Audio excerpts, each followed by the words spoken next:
This video will show you how to install an aluminium bifold door.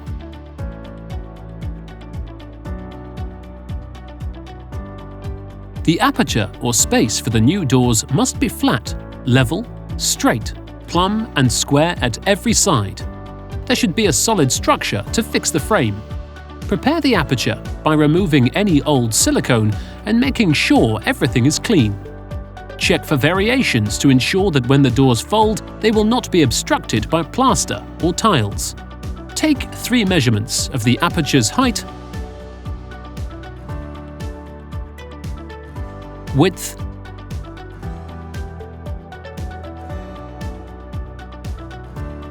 and diagonals so that the opening is square and equal on all sides. Make sure you take into account the internal floor finish, such as tiles, carpet or timber.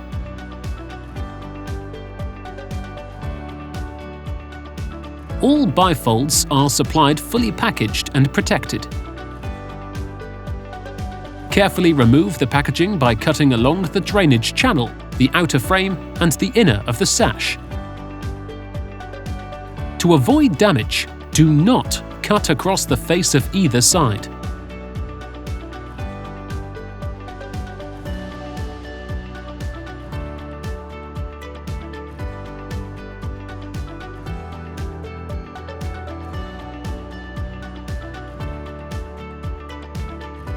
First, check the aperture is clear and level. An additional 100 mm length of sill is provided to allow for shoehorns. For this, the end caps will require cutting to the correct length. Silicone must be placed in either end of the sill before fixing the end caps in place.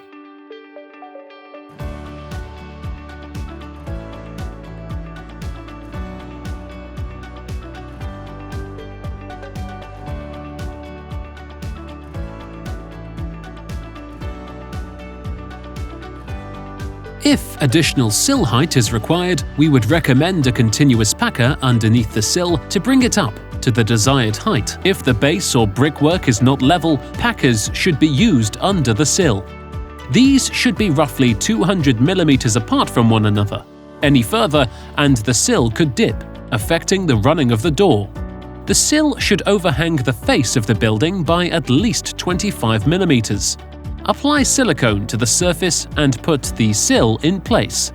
To avoid penetrating the drainage channel, use the silicone instead of screws to hold the sill. Now confirm all measurements are correct.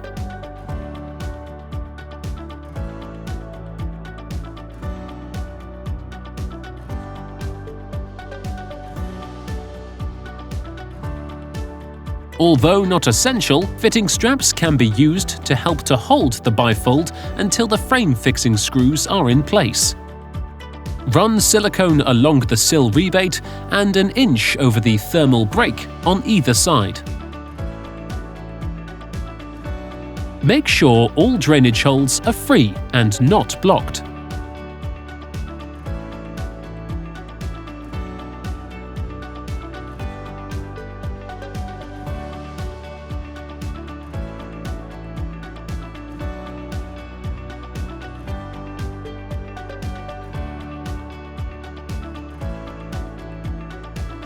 To position the bifold, ensure the top and bottom remain both plumb and square over the complete length.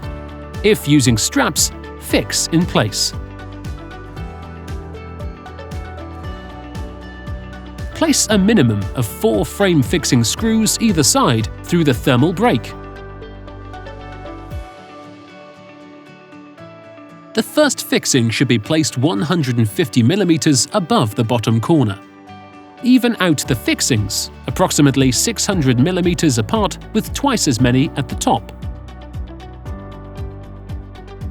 Check that the clearance on the master sash is approximately 5 mm clear of the keep. Take care not to over-tighten. Remove the 2 mm cover gasket and fix the final frame fixing screw.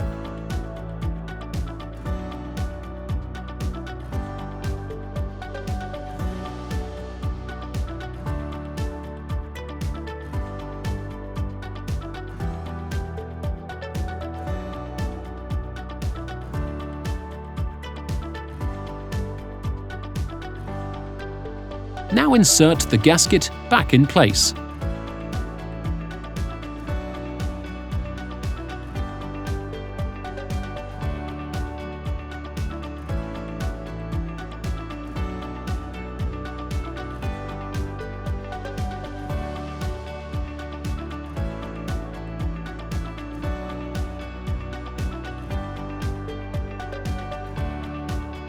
Once fitted, if the bifold is not square, the jamb can be adjusted by removing the gasket, loosening the main frame fixing screws, and loosening the screws on the face by the same number of turns.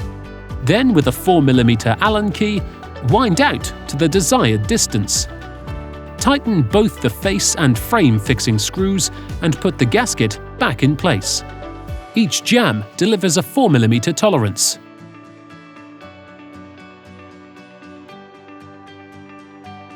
Screw 3 fixings into the head for an average 3-meter door.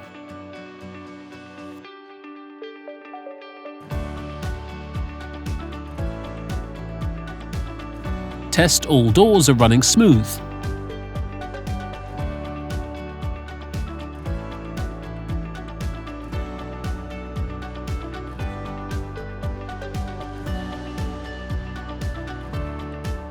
The outer gasket has a minimum of 5mm coverage over the frame. If required, the bogie wheel can be adjusted to suit.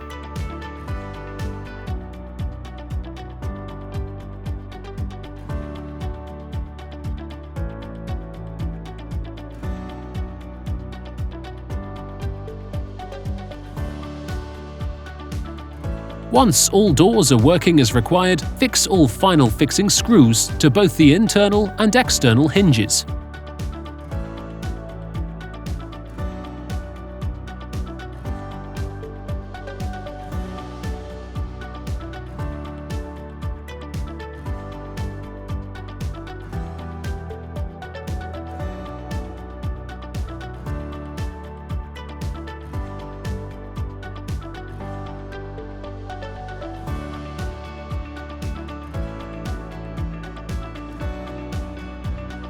Before glazing, lock all door panels and fully engage the locks. Make sure the captive gasket is pushed all the way into the bed.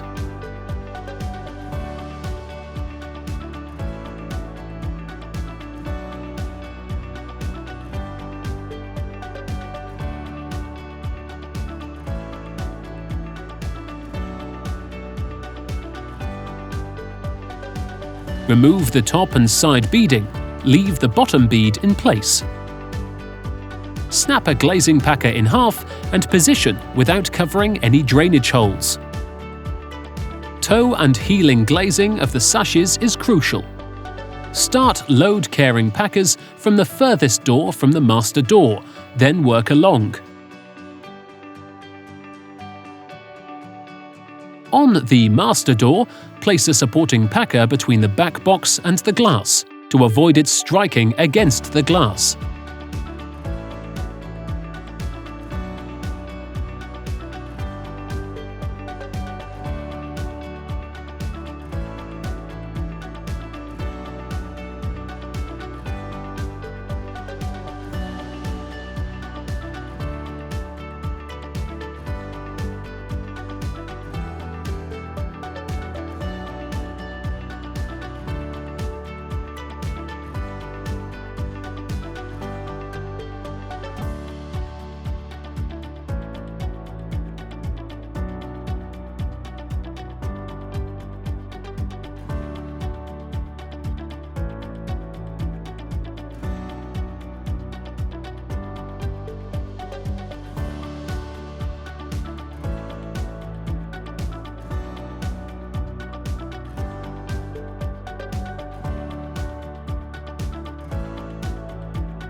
it's important to put the beading back into the same position it was removed from.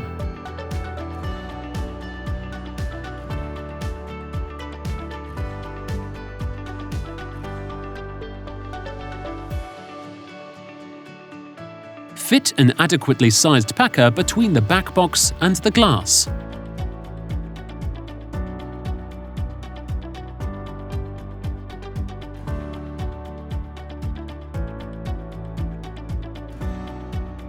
Place all wedge gaskets onto a clean surface to avoid any contact with grit or dirt. Provide at least an extra inch in length for any movement or contraction when there is a change in temperature.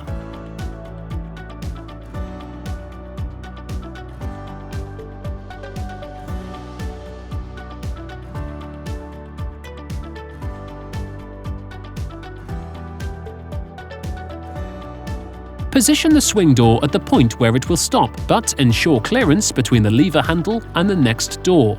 Unscrew the panel catch back plate and fix to the door.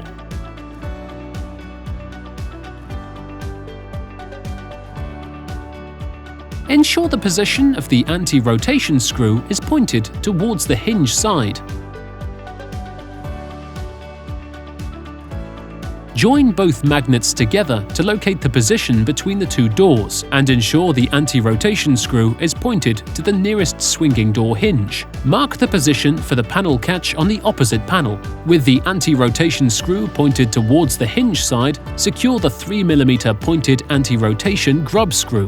Finally, screw the outer sleeve of the magnet in place.